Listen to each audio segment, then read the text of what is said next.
Hari ni Mama nak masak masakan kampung. Alah, korang semua pandai masak kan? Iaitu masak lemak pucuk paku dengan udang. Ni udang ni baru beli. Mama punya style nak masak baru beli. Kenapa tak nak nanti tak segar kan? Okey, kita masukkan kunyit hidup. Okey, benda wajib kunyit hidup. Bawang kecil.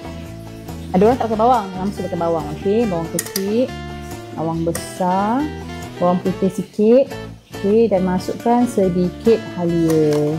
Macam kat sini kan banyak budak-budak, so kita jarang guna cili lebih banyak, so kita just pakai cili masak supaya tak pedas sangat lah. Okey, kita tuangkan dan kita sampai dia masak lah.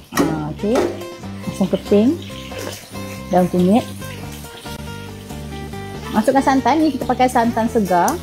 Okey, wow. Masukkan pucuk paku. Kalau macam ni, rasanya lah pucuk paku ni satu rumah lah makan. Masukkan udang. So, kenapa tak masuk awal? Sebab kita tak nak udang ni masak lama sangat. Okey, kita masuk dalam didih, kita masukkan garam. Garam dan serbuk perasa.